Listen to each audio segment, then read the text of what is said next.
before I do my eyes and my eyebrows and anything right after I moisturize, I like to spray my whole face with the Smashbox primer water, which is this little guy right here. I spray it all over, let it dry, and then right after I like to use the Juno & Co. Moonshine Miracle Cream. I do moisturize after I wash my face, but I just feel like my skin needs a lot more moisture even after I moisturize, so I love using this stuff.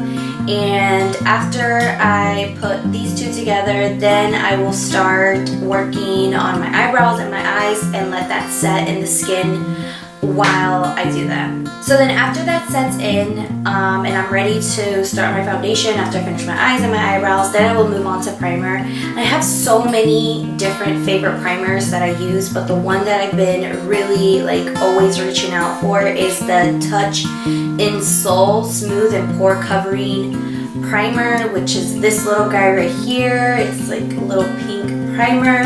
I love this stuff. I love it because I noticed that it does blur my pores and it just makes my skin so smooth, and the foundation just applies beautifully on the skin. But like I said, it all depends on how I'm feeling, but for the most part, this is my favorite primer.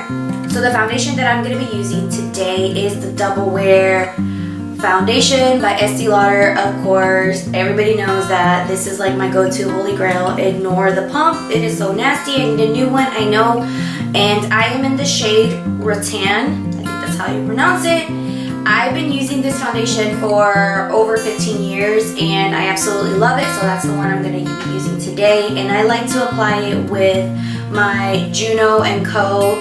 sponge, and this is actually the Cloud sponge. It is so soft, you guys. I love applying my foundation with this.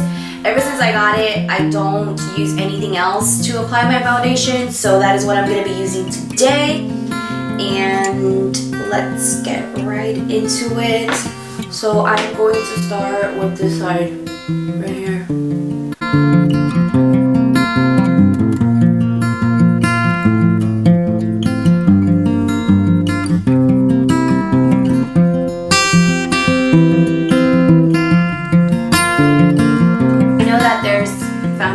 On my eyebrows, it's okay. I'm going to refill those in when I finish. The next step is concealer, and today I'm using the Hourglass Vanished Concealer, and I am in the shade Sepia, and I'm going to be adding this under my eyes. I've been loving this concealer. It is so good, but just like my primer, my concealer changes all the time, but this is just what I've been loving recently. And I'm going to be taking the same sponge, Juno sponge, and I'm going to be blending that out. Do the ugly concealer face. Close your mouth. Close your mouth. It's so hard to freaking close your mouth when doing this, you know? It's like if you don't make this face, your concealer don't come out good. Usually I always go in with a second foundation when I'm doing a super full coverage look, but I only go in with a second foundation if my skin is really bad, which right now my skin is behaving good. This week is a good skin week. I've been getting a lot of treatments done, facials and stuff, so my skin has been okay, but I still want to show you guys what I would do in case if you guys suffer from acne, any redness, or if you just feel like you need an extra layer of foundation. This is what I tend to do whenever I am having those bad skin weeks, and I go in with the Jouer Essential Full Coverage Foundation. This foundation is extremely full coverage, but it is so lightweight, it doesn't even feel like a full coverage foundation. I know that the Estee Lauder, I feel like it's a medium to full coverage depending on your skin. So I'm just going to show you guys what I would do. You do have to shake this because it's a little bit on the watery side. Then I will literally pump, like not even half a pump of the foundation onto my sponge. So I'm just gonna put like a little tiny little dot, like that much.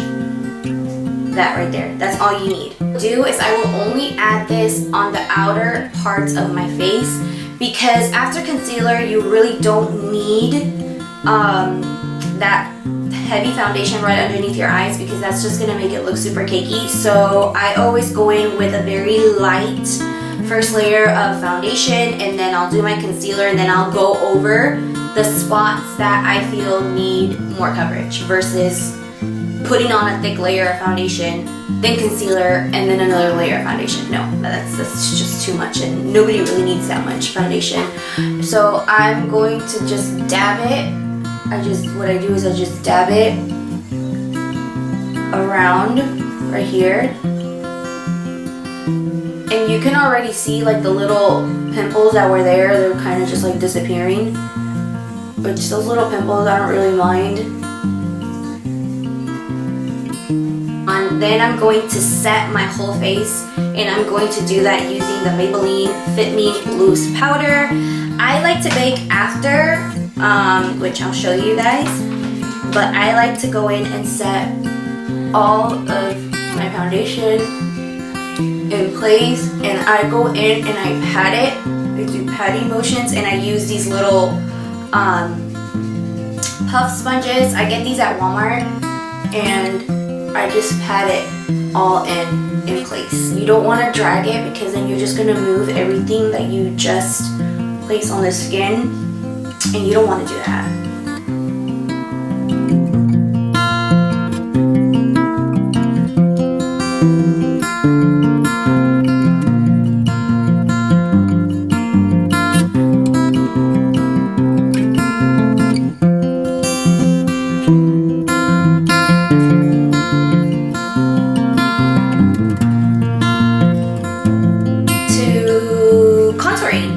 To bronze up my skin when I contour, I don't really go straight in with a bronzer. I like to use a powder foundation that is 2 to 3 shades darker than my color. So the one that I'm using is of course the Estee Lauder powder foundation, and in the shade Tawny. So before I bronze up, I like to warm up the face with this, and because it's a powder foundation, it's not going to move your foundation around. It's not gonna ruin the foundation that you just set. If anything, it's going to contour you as well as add more coverage, if that makes any sense, because it's a powder foundation. So I will go in like I'm bronzing normally, and you see already it's starting to warm up my skin.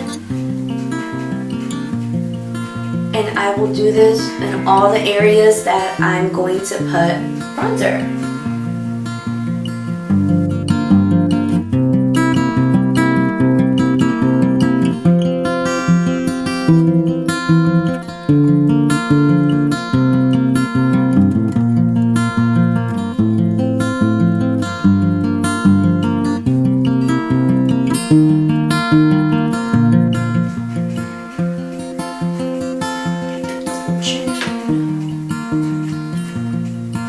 Dude, I hate my double chin, man. I know I have one, like, I'm not gonna deny it anymore. I hate it. So I feel like that powder trick is what makes my foundation look more flawless. If you haven't tried it, try it. I promise you, even if you have like another good foundation powder is like the Studio Fix. Like if you have any kind of foundation powder, it will make a huge difference in your makeup, I promise you. Now that I added that contour to my face, I'm actually gonna go back in with a regular bronzer and just kind of sharpen that contour a little bit. And the one that I love is this one from The Balm. And it's this little bronzer right here. It's called Bahama Mama. Like I literally need to find this like in a separate individual package, because this one comes in a little palette that I got, I think either in my my Ipsy Glam box, and I've been obsessed with this with this bronzer ever since. So for my nose, I like to use the Morphe 630 brush. It just makes it a lot easier and faster to contour my nose. My nose is really small, so I don't really need a lot of contouring. Just do the side of it, like that. And then I do the tip like that. That's it. And then I kind of just rub it.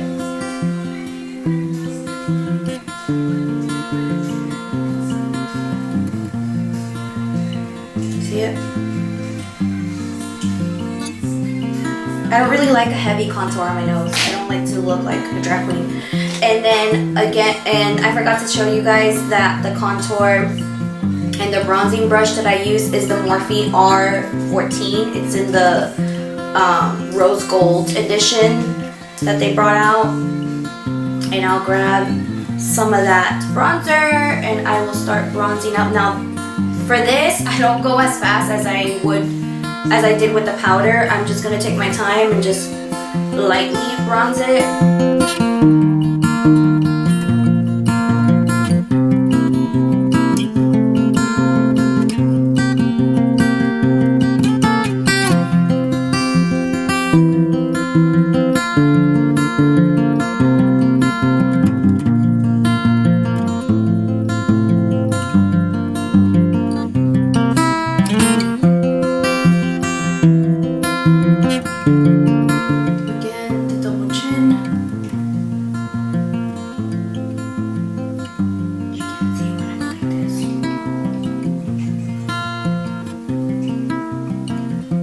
Blush, I'm going to be using the Juno & Co. blush brush. Guys, this is seriously the best brush for blush. Blush brush, whatever, that's a tongue twister. And I'm going to be using the Maybelline Fit Me blush in Wine. I love this brush. Can I go up with my brush? I have cheeks,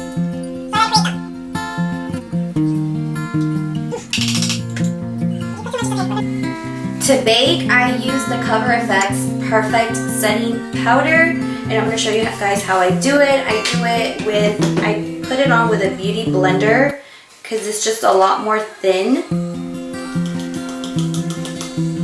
at the end. Like the little pointy part is a lot more thinner, so it's really good for getting underneath the eye. And what I do is I bake everything that you would normally bake. So I bake under my eyes.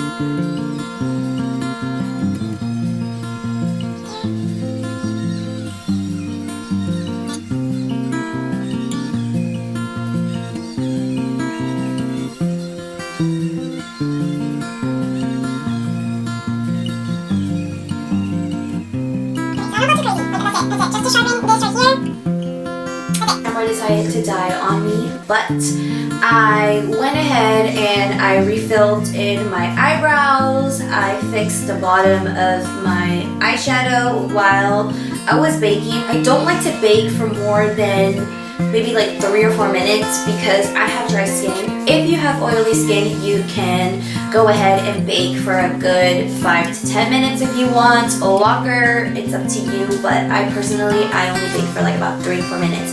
And then I will brush everything off with this little pink brush. This one right here, I don't even know, it's from Moda. I don't know, but I love this little brush. It is so good.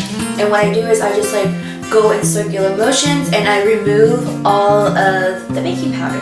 Instead, I'm going to go in with a setting spray. The one that I'm going to be using today is the Revolution Sport Fix Extra Hold Makeup Finishing Spray.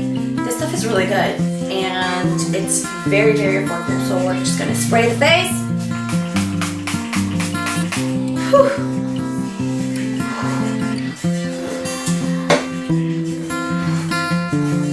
Does anybody hold their breath when they like spray themselves with setting spray? I do all the time, and at the end I'm like, me ando ahogando la chingada. But okay, so we let that dry. So after we let that set, we are going to go in with the final step, which is highlighter, and I'm going to be using the Amrezy Anastasia highlighter because it's my favorite. And I'm going to be using a Morphe M532 brush to add the highlight.